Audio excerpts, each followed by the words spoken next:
이 말은 우리 하나님의 백성, 하나님을 믿는 사람의 사명이 증인의 삶을 사는 것임을 말씀하고 있죠. 그리고 이사야 43장 21절에 보면 이 백성은 내가 나를 위하여 지었나니 나를 찬송하게 하려 함이라 라고 말씀했어요. 이 말은 하나님의 우리를 만드신 목적, 또 하나님의 백성된 사람들의 본분이 하나님을 찬송하는 것에 있다라고 말씀하는 겁니다. 예수님이 마태복음 16장 23절에 보면 이 십자가에서 죽으심을 말씀하셨어요. 이때 베드로가 극구 그러면 안 된다라고 만류하죠. 이때 예수님이 돌이켜서 베드로를 쳐다보시면서 말씀하죠. 사탄아, 내 뒤로 물러가라. 너는 나를 넘어지게 하는 자로다. 네가 하나님의 일을 생각하지 아니하고 도리어 사람의 일을 생각하는도다라고 말씀했어요. 여기서 베드로가 사탄은 아니죠. 그러나 사탄의 도구로 사용되어졌다는 것입니다. 그 사탄의 도구로 사용되어지는 역할이 뭐냐면 넘어지게 하는 거였어요. 그리고 사람의 일을 생각하는 세상적, 세속적 생각을 해서 하나님의 일을 이루어 가지 않는 것, 이것이 사탄의 일이라는 것이죠. 이사야서를 통해서 우리에게 주신 말씀처럼 주신 사명이, 즉 사명을 따라 사는 것, 즉 하나님의 말씀대로 하나님의 뜻대로 사는 것이에요. 그런 의미에서 볼 때 사울은 어떤 사람이던가, 사실은 존귀한 자죠. 그는 아무것도 아닌 지파 출신입니다. 베냐민 가장 작은 숫자, 또 별로 이름도 드러나지 않는 그런 미약한 지파 출신이 사울이에요. 그런데 하나님은 사울을 왕이 되게 하셨어요. 얼마나 귀한 일입니까? 그야말로 존귀한 자예요. 그러니 하나님이 나를 구원하시고 하나님이 나를 왕으로 삼으셨으니까 이후로 어떻게 살아야 될 것인가 분명합니다. 하나님의 뜻대로, 또 나를 구원하신 하나님의 마음에 맞게 살아가야 마땅하죠. 어떤 일이 사울에게 주어졌습니까? 그 당시만 해도 여러 민족, 여러 12지파가 다 흩어져 있었어요. 단일 공동체가 아니었습니다.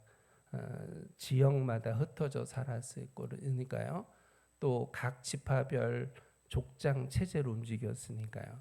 그러니까 이게 사울에게 주어질 중요한 사명이 있어요. 그 뭐냐면 흩어진 지파들을 하나 되게 하는 거예요.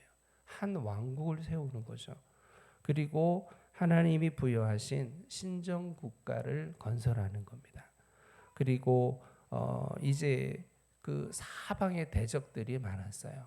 특별히 블레셋이 그 이스라엘을 거의 점령 상태에 있었어요. 그러니까 블레셋으로부터 독립해야 될, 그리고 가장 궁극적으로 신정 국가를 세워야 될 중요한 사명이 사울에게 있었습니다.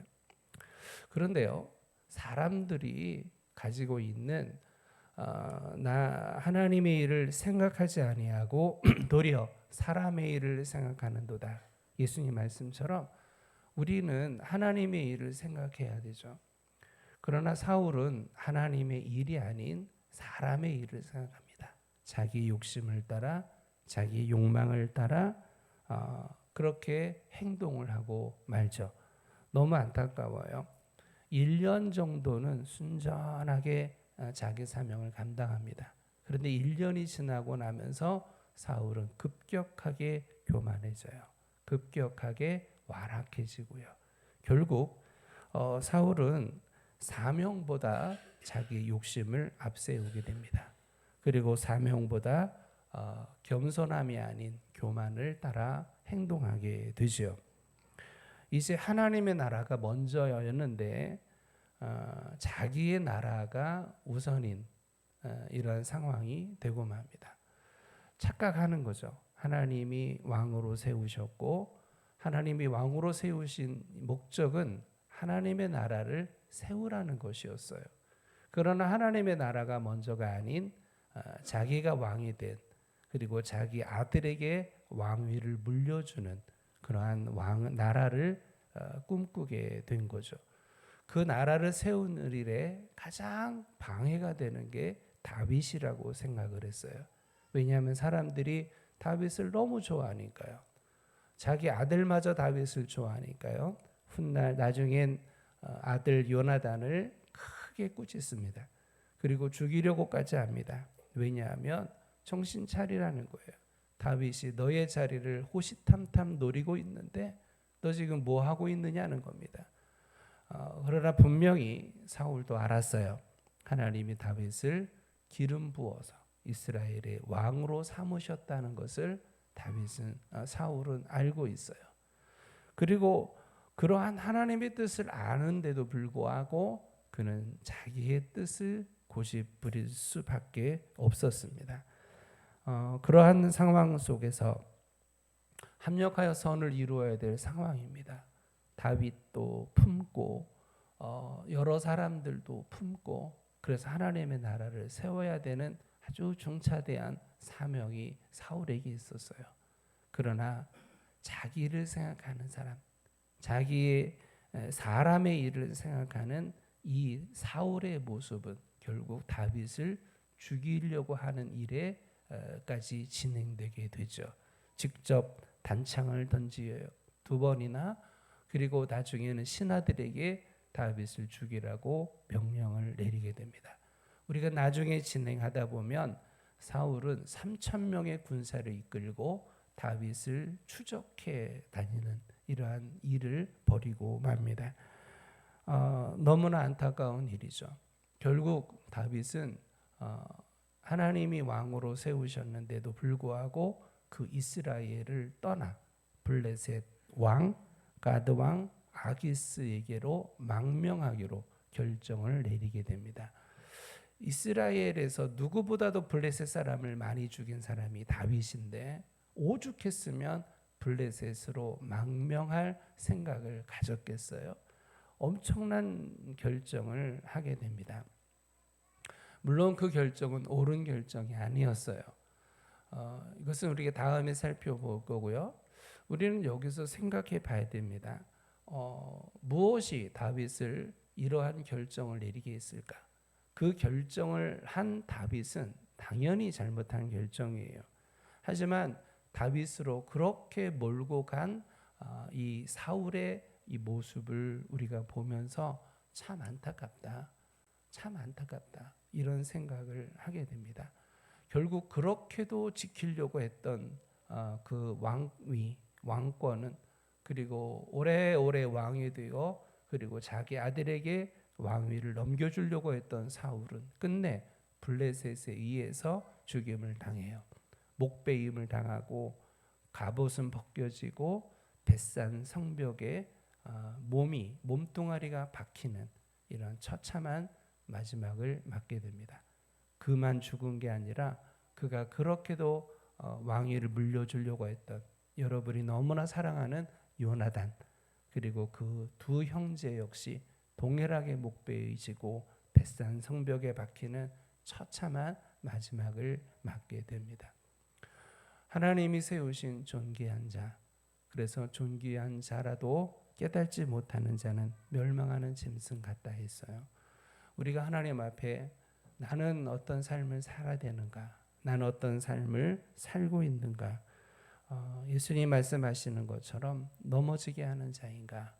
아니면 나는 하나님의 일을 생각하며 내 삶의 목적과 방향을 하나님의 일을 위해 우리 장로님 기도하면서 암송했던 것처럼 너희는 먼저 그의 나라와 그의 의를 구하라. 그러니까 하나님의 나라와 하나님의 의를 구하는 것을 내 삶의 목적과 목표로 구하며 살아야 됩니다. 사울 같은 삶, 특별한 사람이 아니에요. 사실은 저도 여러분도 언제든지 사울처럼 될 수 있어요. 저도 여러분도 언제든지 하나님의 나라를 생각하지 않으면 세상의 일을, 내 생각을, 욕심을 따라 살아갈 수 있어요. 베드로, 그 훌륭한 열심히 있는 베드로가 순간적으로 사탄에게 생각을 사로잡혀요.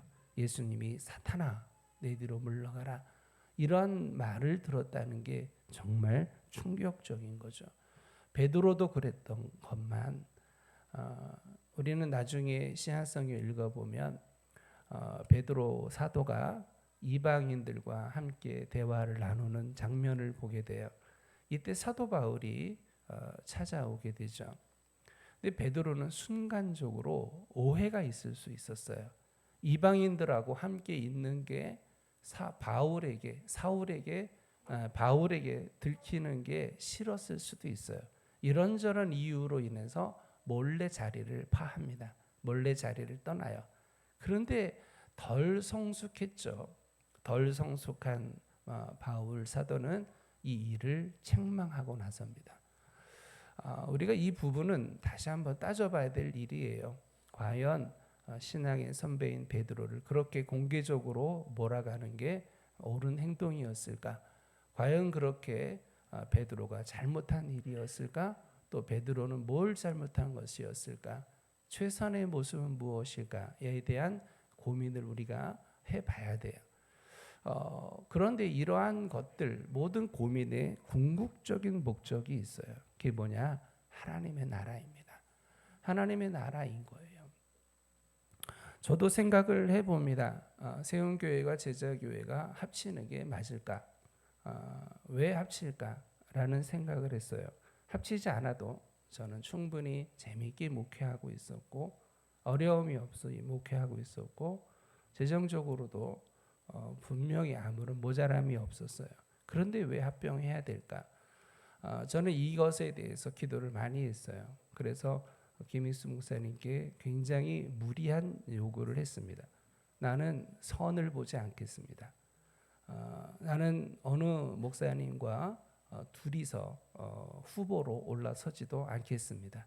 나는 단독으로 나를 원하면 원하는 것이고 아니면 안 하겠습니다. 이것이 저의 요구였어요. 터무니없는 요구였어요. 그러면서 기도했습니다. 하나님의 뜻이면 일이 이루어질 것입니다. 그러나 일반적으로는 안 되는 게 맞습니다. 하나님의 뜻대로. 그러면서 기도했어요.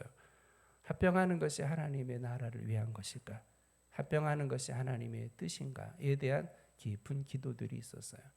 그래서 저는 생각을 했습니다.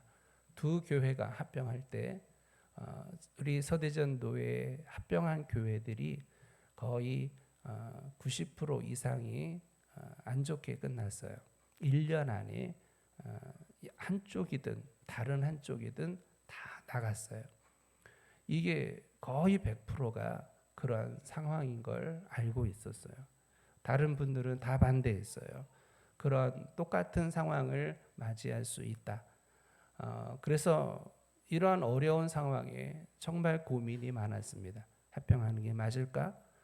그것이 과연 좋은 걸까? 이 기준이 저에게서는 욕심이 아니었습니다. 솔직한 마음입니다. 전혀 없었어요. 왜냐하면 불편도 없었기 때문에. 목적은 분명했어요. 두 교회가 합쳐서 하나님의 나라를 더 굳건하게 세우자.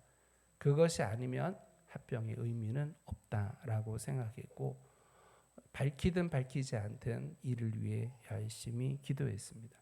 저는 처음부터 합병한 이후로 저의 주장은 그랬습니다. 두 교회가 합병한 것은 쉽지 않습니다.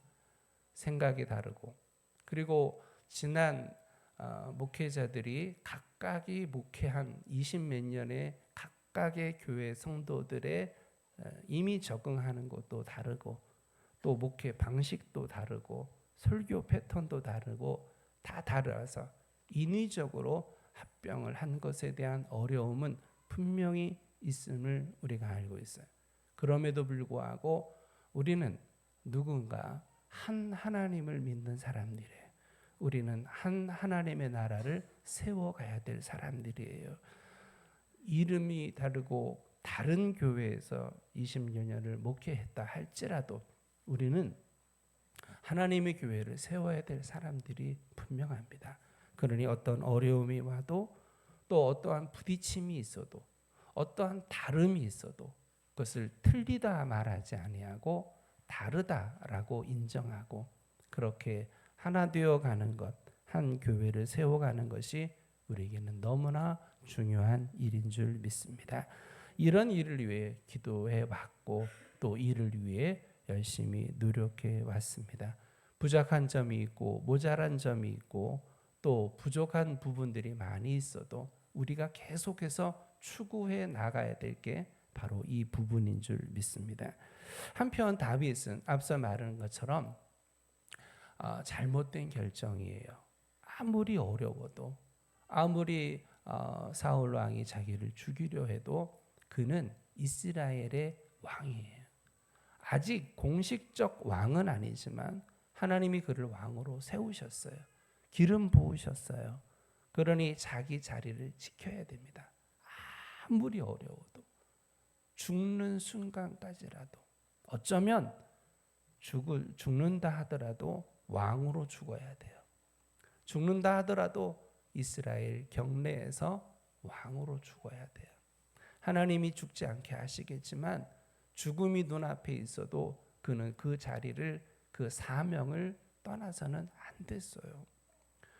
그런데 그는 결국 살기 위해서 블레셋 땅으로 가는 게 옳다는 결정을 내리고 블레셋으로 가고 말았습니다. 우리는 생각해 봅니다. 내가 다윗이라면 어떻게 할까? 내가 다윗이라면 어떻게 할까? 누구도 다윗을 향해 손가락질할 수 없어요. 다윗의 상황에 있을 때 세상에 도망가지 않은 사람 어디 있겠어요? 다윗처럼 그러한 막다른 상황에 놀려 있을 때 지금 쫓겨 다니고 있어요. 얼마나 배고픈지 성전에 가서 일주일 된 떡을 받아 먹으려고 하기까지 그렇게 아주 힘겨운 하루하루를 살아가는 그 다윗에게 살고자 하는 본능적인 생각이 그를 블레셋으로 가고 말았을 겁니다. 그러한 상황 속에서 이해는 돼요. 나라도 도망갈 것 같아요. 강감히 말씀을 준비하면서 지난 목회 30년을 생각해 봤어요. 목회하면서 어려운 일이 왜 없었겠어요? 저는 어떤 성도들에게 정말 시달림도 많이 받았어요. 어떤 정신 나간 사람이 제 멱살을 잡고 넥타이와 와이셔츠를 뜯어버리기도 했어요. 새벽에 어떤 사람이 몽둥이를 들고 와서 의자를 내리치면서 주일 예배를 드릴 때 어떤 이들이 창을 깨고 큰 소리를 치면서 침범하는 많은 일들이 있었어요. 그 많은 일들, 심지어는 내부에 오랫동안 신뢰했던 성도들이 배신을 하기도 하고요. 그럴 때 저는 도망가고 싶었어요. 정말 도망가고 싶었어요. 그런데 도망갈 수는 없고 도망가고는 싶고 그럴 때 제가 자주 찾았던 게 동해 바다였어요. 여러분 그러면 기도원 가야 되는 거 아니야?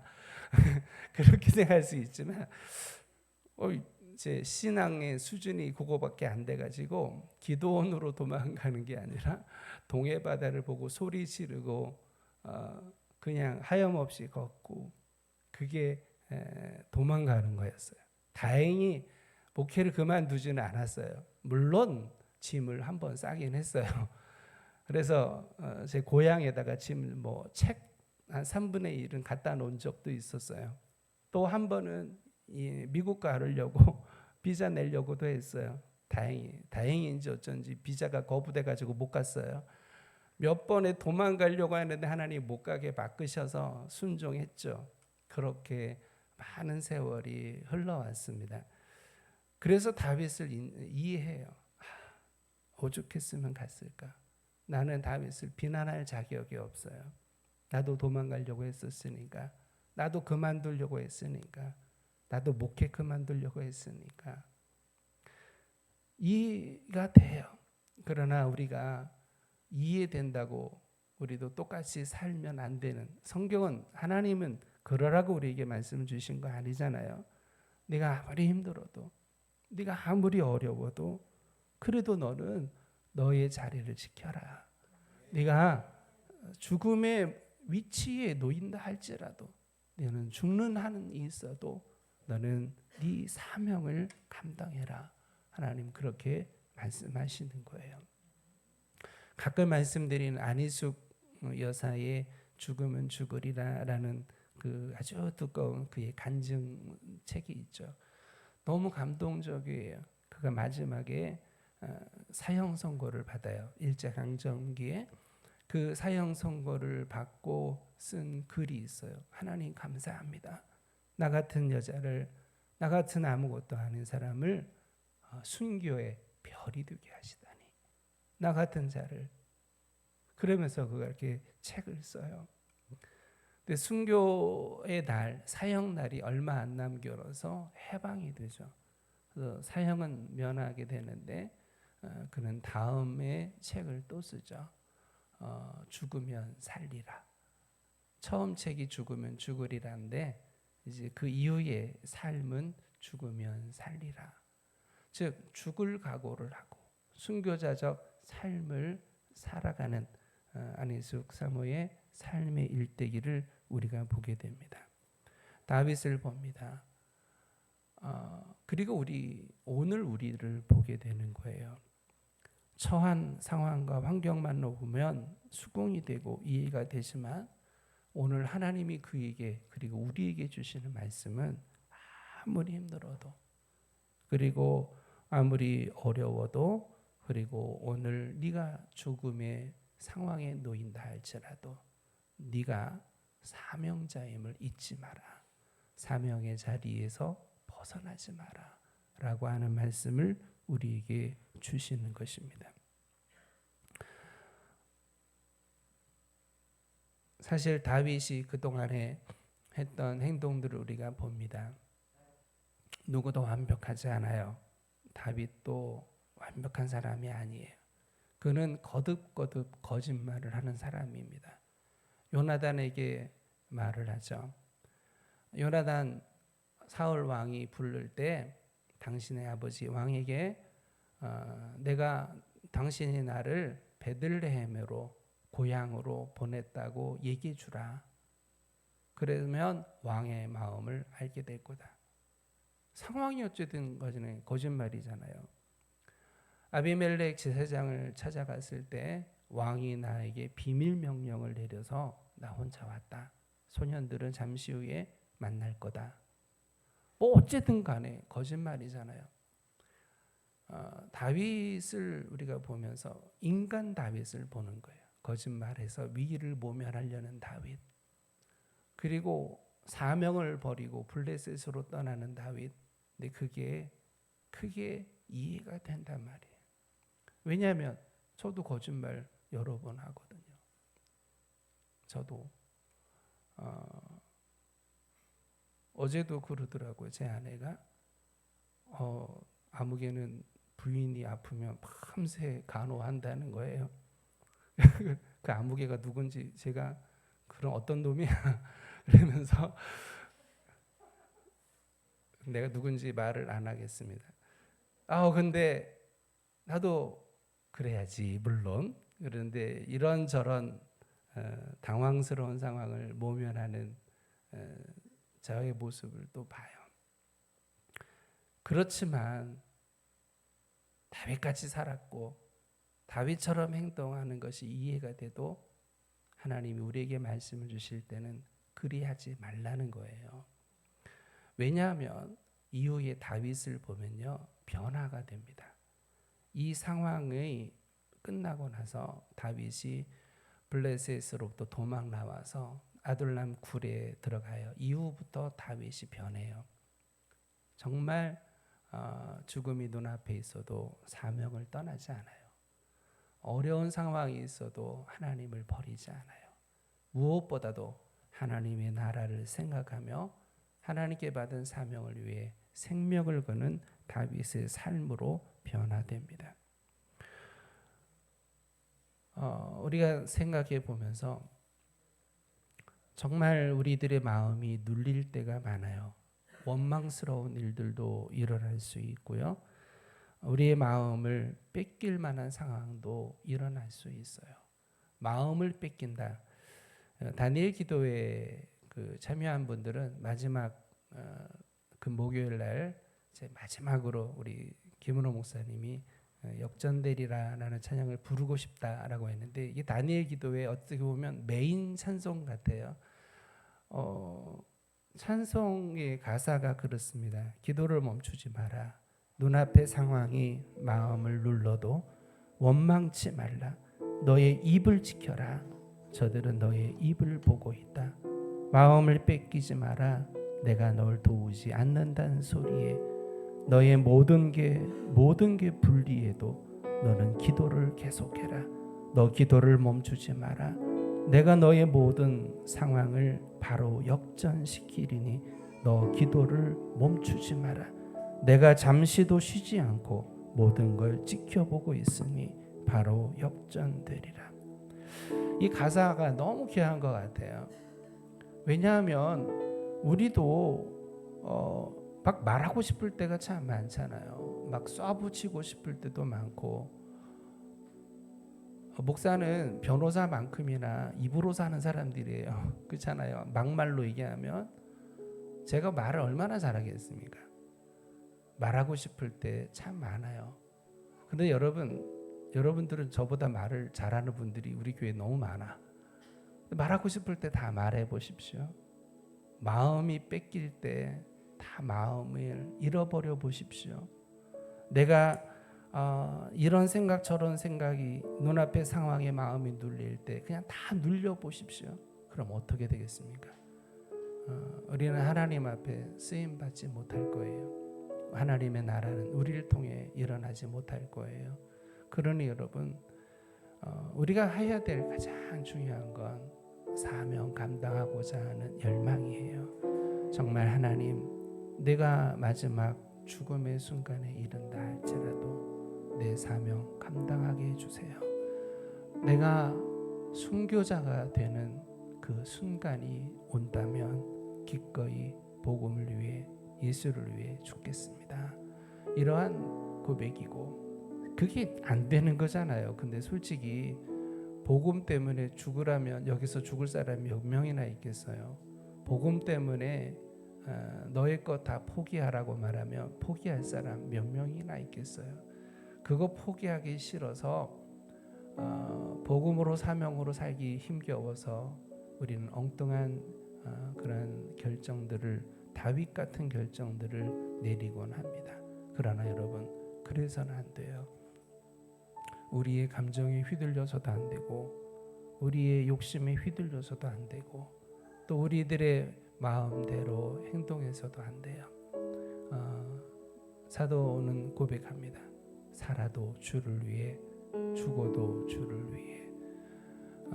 우리가 우리의 생각만으로 한다면 무슨 행동을 못 하겠습니까? 우리의 생각과 감정으로만 한다면 무슨 말은 못 하겠습니까? 그러나 생각하십시오. 예수님이 말씀하신 것처럼 하나님의 일을 생각하지 아니할까? 하나님의 일을 생각할까? 나는 사람의 일을 생각하는가?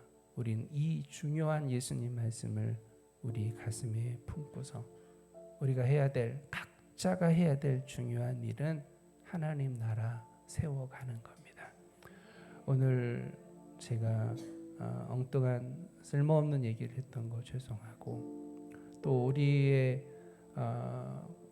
지금 분위기대로라면 뭐 이런 생각 저런 생각 다양하게 할 수 있을 것 같아요.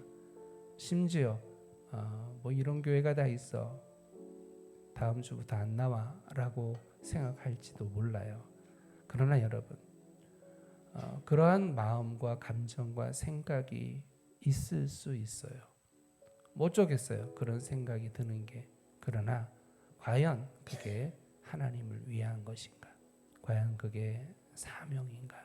과연 그게 하나님의 일을 생각하는 사람의 결정인가? 다시 한번 생각해 봐야 됩니다. 얼마 전에도 그런 이야기를 했어요. 지금 하고자 하는 일이, 지금 결정한 것이 과연 하나님의 뜻입니까? 과연 하나님의 나라를 위한 것입니까? 과연 하나님이 기뻐하시겠습니까? 질문을 했어요. 우리도 이 질문을 해야만 합니다. 그리고 그러한 질문을 스스로에게 했는데도 불구하고 다윗 같은 결정을 내리지 않도록, 다윗 같은 행동을 하지 않도록 하나님 나를 도와주세요. 우리는 기도를 멈추지 마라. 이 찬양이 여러분에게, 오늘 우리들에게 이 시점에 가장 중요한 명령이고 또 말씀인 줄 압니다. 우리 자리에 일어나서 함께 찬양하겠습니다.